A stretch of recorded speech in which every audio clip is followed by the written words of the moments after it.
Changer, rénover, agir, c'est dans nos quartiers avec l'ANRU, l'Agence nationale pour la rénovation urbaine.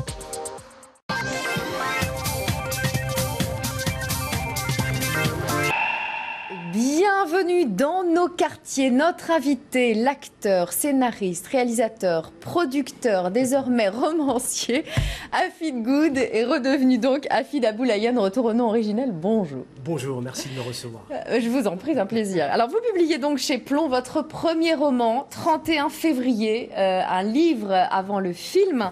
Il est en partie tourné ce film, il devrait sortir en salle l'année prochaine. Si tout se passe bien. Si tout se passe bien, on le souhaite. Ce livre, ce film, c'est une comédie, dites-vous, 50% française, 50% berbère, 100% délirante, on va en parler. Mais d'abord, parlons de vous. Vous avez grandi aux Ulysses, dans l'Essonne, dans le quartier des Bosquets. C'est là où ont également grandi Thierry Henry, Evra, Boumsong. Plutôt Thierry Henry, Patrice Evra, Cynique, Diams également, voilà. Mais Boumsong, c'est une autre ville, c'est une ville d'à côté, en fait. Bon, mais voilà. dites donc, vous êtes réunis. C'est un petit vivier, en fait. C'est un petit vivier voilà, qui a beaucoup créé de talent, en fait. Alors, on ira tout à l'heure voir Arafo, votre ami d'enfance, qui fait des choses absolument géniales aux Ulysses. Donc, vous êtes né de parents marocains. En fait, le premier à poser le pied en France, c'est votre grand-père, en 1915, pour travailler dans les mines de Meurthe-et-Moselle. Et puis, votre père, en 1958, chez Renault, à Boulogne-Billancourt, ici. Et votre mère va le rejoindre 10 ans plus tard. Elle est femme de ménage et nourrice. Ensemble, ils vont avoir 4 enfants. Vous serez le dernier. Et vos parents vous soutiendront toujours. Vous dites... J'ai reçu beaucoup d'amour de ma mère, ce qui m'a le plus sauvée. Bien sûr, j'ai reçu beaucoup d'amour de mes parents et en particulier celle de ma mère qui est une femme extraordinaire et qui, quand je lui ai dit que je voulais faire embrasser l'art, elle m'a dit vas-y mon fils, je te soutiens, je suis à 2000% avec toi et je pense que j'ai eu beaucoup de chance à ce niveau-là. Voilà. Alors, car dès l'âge de 13 ans, vous vous rêvez comédien, c'est dans une association de quartier des Ulysses que vous vous découvrez et c'est Bernadette qui vous donne goût au théâtre. C'est ça, Bernadette Tailladé, qui à l'époque s'occupait d'une association qui s'appelle La Vague, qui existe toujours aux Ulysses. Et elle donnait des cours d'art dramatique pour les élèves qui étaient un petit peu en difficulté et qui avaient des problèmes de scolarité au fait. Et donc moi, à un moment donné, comme moi et l'école, ça faisait deux, donc j'ai eu cette opportunité-là par son intermédiaire qui m'a donné le goût à l'art de l'improvisation. Et puis petit à petit, c'est venu comme ça. En fait. Et à 13 ans, vous vous surnommez déjà Hafid Good. Hafid Good. Les copains de quartier à l'époque m'appelaient beaucoup Hafid Good. Hommage à James Brown. Hommage à James Brown, exactement. Et à partir de là, au fur et à mesure du parcours initiatique et artistique, j'ai décidé d'adopter ce nom-là, Hafid Good. Voilà. Alors, la Ligue d'impro, puis 3 années de conservatoire et c'est parti. Premier rôle à la télévision dans les séries Navarro et PJ en 1996, puis au cinéma, vous jouez notamment avec Depardieu dans Le plus beau métier du monde de Gérard Lauzier. Au théâtre, vous travaillez par exemple avec Peter Brook. C'est ça. J'ai fait un workshop avec Peter Brook par l'intermédiaire de mon ami Rachid Jaidani, qui est un grand comédien et réalisateur. On a fait un workshop de 3 semaines. Ça a été vraiment une expérience très, très, très enrichissante. Mais cela ne vous suffit pas. Il y a 9 ans, vous devenez réalisateur, producteur. Vous montez votre boîte. Ras-le-bol d'attendre le rôle de votre vie, dites-vous. Vous n'êtes pas du genre à attendre que le téléphone sonne. C'est ça, exactement. C'est ça, exactement. Puis on est toujours prêt à partager le gâteau aussi. Mais voilà, donc l'idée c'était de faire les choses par nous-mêmes, essayer d'écrire, d'avancer dans la création, essayer d'exprimer les choses qu'on a envie de dire en fait. Alors depuis vous réalisez et produisez des courts-métrages, Le poids du silence avec Jacques Weber, La chemise bleue, Le forum, La marche des crabes avec Marie-Lou Berry et Samuel Benchetrit, des courts-métrages et aussi des documentaires de jeunes talents des quartiers. C'est ça. Donc c'est par le biais d'une association de quartier qui s'appelle donc toujours La Vague. Je me suis occupé d'un pôle qui s'appelle le pôle vidéo et l'idée c'était d'initier les jeunes à travers le documentaire.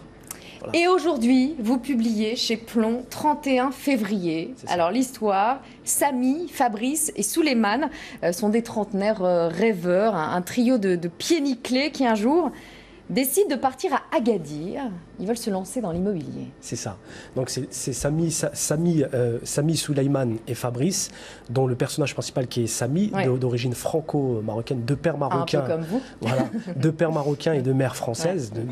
Donc l'histoire se passe à Creusewald, dans la Moselle Est. Et puis Samy se fait licencier par son patron, l'agence immobilière. Le jour du licenciement, le jour où son patron lui annonce le licenciement, c'est là où son patron se fait livrer une Ferrari, au fait.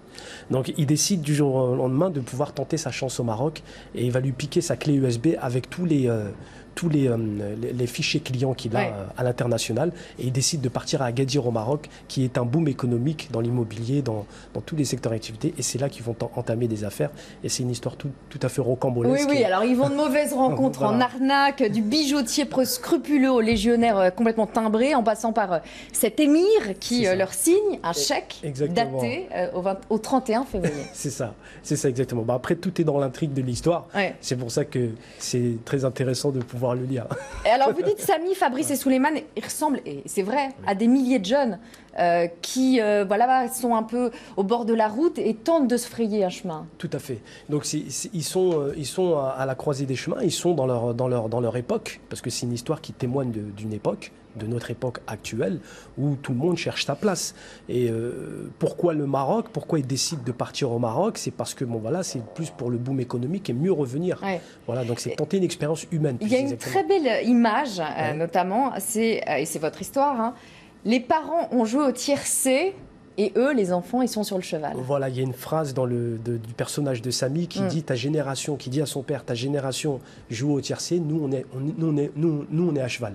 Donc voilà, et donc c'est une métaphore qui veut tout dire. En fait. Et ouais, c'est tellement vrai. Alors la publication du 31 février tient presque de l'accident. Hein. Au début, c'était pas destiné à être imprimé, mais à être filmé. À être filmé, parce qu'au fait, si vous voulez, on avait écrit avec mon co-scénariste Marc Gautron, on avait écrit les 50 premières pages, on avait du mal à trouver un producteur pour pouvoir financer le long.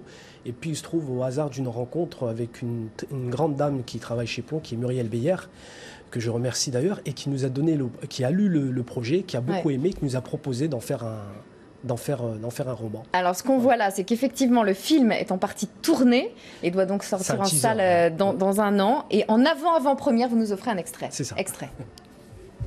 Si le marché avait démarré, j'aurais pu te garder. Je fais de mon mieux, mais avec la crise, c'est difficile. J'espère que tu vas trouver du travail, hein. Tu le mérites. Je sais ce que c'est la galère. Vous êtes près de la voiture, c'est bon? Venez! Je suis passé à l'agence là tantôt. J'ai bloqué les transactions et je viens de planter le système informatique. Tu fais tout à l'envers. Commence par le début. Crée un foyer stable, solide. Regarde, la petite de Santos. Tu la trouves mignonne? Je pars pour un projet, c'est pour du business. Ah, business. Ils sont surdiplômés. C'est pas comme toi. T'es un analphabète trilingue, excuse-moi, mais... Venez! Je tiens les deux bouts, les vendeurs, les acheteurs, je les mets en contact. Boum! Je fais sauter la banque. Voilà, extrait du tournage. C'est encore en tournage, hein, le film. C'est encore en tournage. On va reprendre le tournage, j'espère, prochainement, dans les semaines à venir, en fait, et dans quelques mois. En tout cas, le livre est très amusant, hein, léger, parfait pour l'été. Hein. C'est parfait pour l'été, c'est magnifique. Ça tombe pile poil. Allez, partons maintenant aux Ulysses, dans l'Essonne, où vous avez grandi, rejoindre votre ami Arafo, musicien. Il a créé une association qui accompagne beaucoup de jeunes. Musique, danse, art de la rue et football. Justine Corbillon et Patricia Tourneville l'ont rencontré. Reportage dans nos quartiers. 3, 2, 1, c'est parti. Ouais. Ils viennent ici toutes les semaines pour coucher sur le papier leurs humeurs, pour accoucher des mots qui racontent leur histoire. Je commence là, après là. L'œil qui les observe avec bienveillance, c'est celui d'Arafo. Né aux Ulysses, c'est lui qui a mis sur pied ce studio d'enregistrement, lui qui l'a ouvert aux jeunes, qui leur a donné l'espace de s'exprimer. Le gros zé, le gros tarpé, les gros lolo. J'aurais peut-être taffé en course avec pour vivre du bifalé. Super, bien joué mon sort. Il a provoqué un déclic avec la musique. C'est que j'ai vu que je pouvais vraiment pousser dedans et il m'a montré que tout pouvait se faire. Tu veux réussir dans la musique, tu pourras réussir dans la musique, quoi qu'il arrive. Tu te donnes les moyens, tu y arriveras. Voilà, il nous pousse et ça fait plaisir. De jour en jour, je constate que je grandis. Moi, c'est le rap, basta et quoi qu'on dise. Leurs textes sont improvisés ou écrits à la minute. Grâce à des mois de pratique, des rencontres organisées par Arafo, professeurs, musiciens et avant tout, la rencontre avec eux-mêmes. Au début, on va dire chacun écrivait dans sa chambre. Et après, quand on s'est tous retrouvés, qu'on a vu ce que tous les gars de notre âge, on va dire, faisaient, on a vu les qualités chez un, les qualités chez d'autres, les défauts chez un, les défauts chez l'autre. Et donc du coup, on a appris les bases de notre musique. En direct des studios musicaux. MADMO, tu me connais, je rappe, je fais pas du musical. C'est tout. Je sais pas, vas-y, il m'a mis la pression, Arafo. C'est pas mal déjà. Non, remets, Arafo. Arafo, celui qui a rendu tout ça possible, pour la musique et pour d'autres choses aussi. Les Ulysses, il y est né, il y a grandi, avec pour voisins Patrice Evra, Jean-Alain Boumsang ou encore Thierry Henry. Les voilà ces stars, ces exemples qui ont donné envie aux autres de faire pareil. Alors Arafo crée sa propre association. Musique, on l'a vu, mais aussi danse, art de rue et surtout foot, bien sûr. Des terrains sont construits, des équipements fournis aux petits Ulyssiens, quasi gratuitement. Donc voilà, tu vois, en fin de compte, tu vois, c'est ce genre d'équipement qu'on donne aux jeunes, parce qu'ils n'ont pas l'équipement, hélas. Donc c'est ce qu'il y a de valorisant aussi dans nos actions, c'est que les jeunes ils repartent avec des petits équipements de sport, une médaille, une coupe, et on les met tous au même niveau d'égalité. C'est ce qui est le plus important à mes yeux. C'est important pour nous de montrer ce côté positif, de montrer qu'on peut s'en sortir aussi au travers du sport, que ce soit en étant éducateur sportif ou en travaillant dans les métiers du sport. Donc c'est des choses qui nous motivent et j'espère motivent aussi les jeunes de notre ville. En 10 ans, 24 jeunes ont signé des contrats professionnels. Les Ulysses, terre de talent, et qui devraient en voir fleurir bien d'autres encore. Parmi eux se trouve peut-être le Patrice Evra ou le Thierry Henry de demain. C'est magnifique, hein. C'est magnifique. Ouais. C'est toutes des émotions, des moments d'enfance que je revois. C'est tellement beau, quoi. C'est beau. C'est beau, et puis je salue l'initiative d'Arafo. Il est magique, cet Arafo. Il est magique, et puis il fait les choses avec le cœur. Et comme beaucoup d'autres, aux Ulysses, beaucoup d'associations de quartier aussi.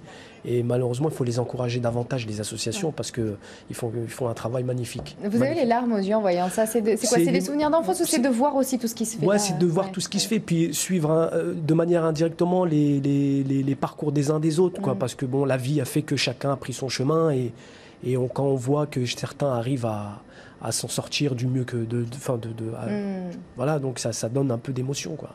Et voilà. Vous me disiez pendant le reportage, le stade qu'on voit à la fin, c'est Thierry Henry qui l'a financé. Voilà, c'est Thierry Henry qui l'a financé par le biais de la municipalité des Ulysses, et avec l'accord de la municipalité des Ulysses, et puis c'est pour voilà, donc ça, grâce à ça, il y a beaucoup de jeunes qui font des détections, et ça part, quoi, ça va au centre de formation. Et là, il y a un petit qui est à Arsenal, qui s'appelle Yaya Sanogo, qui lui aussi est magique aussi, avec Arsène Wenger. C'est beau. Je pense que dans quelques années, il fera les beaux jours de l'équipe de France encore. Voilà. Le foot et puis l'accès à la culture, on l'a vu, hein, c'est un pilier qui est important à renforcer dans les quartiers, l'accès à la culture.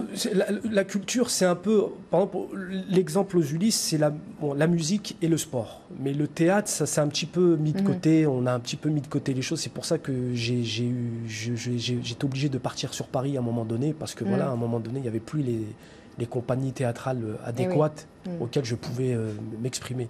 Donc voilà, et après vous grandissez, puis chacun fait son chemin. Ouais. Je rappelle le titre de votre roman qui paraît chez Plomb, 31 février. Merci Afid Aboulaye. Merci de m'avoir reçu, et puis je souhaite beaucoup de courage et bonne chance à l'équipe de France et à mon ami Patrice Evra. Et oui, on croise tous les doigts. Ouais, bien sûr. Merci beaucoup. Merci à vous. Très bonne journée à vous, très bonne journée à tous. À demain.